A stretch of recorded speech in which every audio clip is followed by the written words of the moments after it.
How's it going, everyone? Welcome back to the channel. So in this video, I'm just going to be going over some of the common issues on the 18 and newer Honda Odyssey, so the current generation that you see here right in front of me. A lot of people asked me to make this video in the previous comments on older videos I have made, and so I'm going to go ahead and do that for you. So this video will be beneficial for anybody in the market for one of these, whether you're buying out your lease or you're trying to lease one now, or potentially buying one used or certified or whatnot.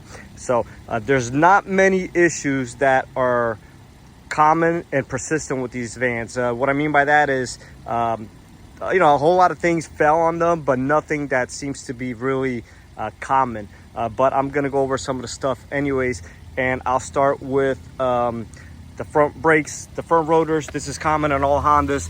They're undersized and basically the whole lineup, and they warp fairly easily. They overheat and cause warping. So when you hit the brakes, you're gonna feel a vibration in your steering wheel, and that's not too much of a big deal, but it is something that you could potentially come across, and chances are this will happen to you. So again, not a big deal, but it is common, so I will obviously mention that.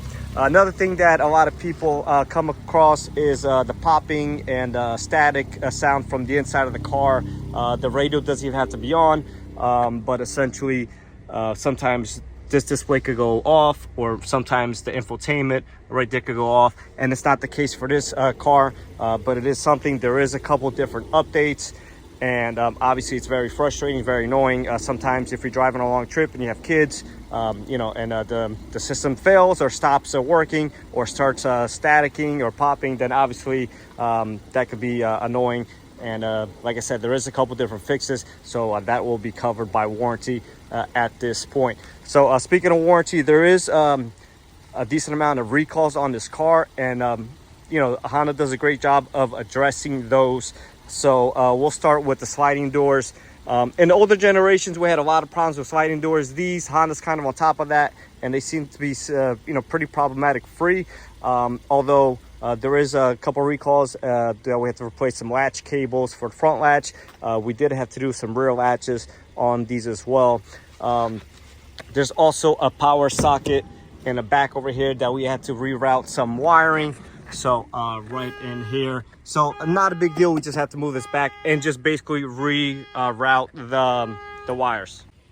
All right, so some of the recalls. This is a brand new one, and we're inspecting these buttons and replacing them if needed. If they do fail at any point, then we're replacing both buckles. So that would be driver side and passenger side front only.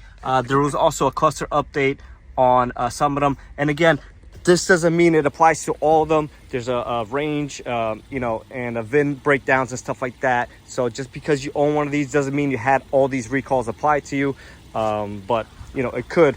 Also, we had some backup camera replacements that we had to do, again covered by warranty, so not a big deal. That goes right in here, and we just replace the camera, and that's that. So again, none of this would actually cost you any money, with the exception of the front rotors. So I'm just gonna go inside real quick. Normally, if you watch my previous videos, I'm real critical of this, usually because the cup holders are right next to it, but on this case, Honda did a great job of putting the cup holders down here, and these buttons for the shift system all the way up here. So we don't have a tendency as replacing as many, because if the cup holders are all the way down here, chances are you're not going to spill anything in here and damage these. Same thing with the parking brake switch. So with the electronic brakes, typically Honda has them right here in the center console next to the shift button. So in this case, Honda moved them over here, which is where I think they should put all of them, but I'm not the engineer, so these guys obviously know better, or so they think. But yeah, anything you want to try to keep this stuff as far away from liquids as possible. And yes, that's going to be human error. It will not be covered by Honda in any way, shape, or form. So in this case, this is a great location for it, in my opinion. So like I said, a lot of small issues. When I had a brand new one, I had to do a fuel rail on them with some white pipes. We had some injectors on the earlier models. We've had some charcoal canisters, which is underneath, and that's not really an issue. because usually it's damaged by water. The only issue with that is it is located a little bit low, so if you happen to go through some flood water, it's going to damage it. We did see a few of those, and that won't be covered by a Honda because, again, it is flood damage, even though, in my opinion, it does hang a little bit low underneath the van. So again, you can have this car, have none of these issues besides the recalls, and you can have this van and have a whole bunch of different issues. If you have, if you came across any issues, make sure you guys leave me a comment down below, and I'll update you guys on these videos as the issues arise, if any do arise. These are fairly new, and we don't sell as many Odysseys as we used to because everybody is in the whole SUV and a crossover game now, so they're not selling as much as they used to. But typically when you ask me what I think about the Odysseys, the older generations, I would say stay away from them completely.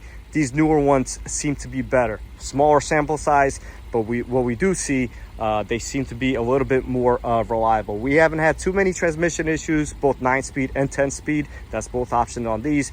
We've done maybe 3 or 4, a handful, which is not bad at all. So I'm gonna end the video right here, guys. Once again, if you've had any issues, maybe something I mentioned or maybe something I didn't mention, drop me a comment down below and we'll talk about it. And if you had some good experiences with it, same thing. So with that being said, guys, thanks for watching. Please like, comment, and subscribe.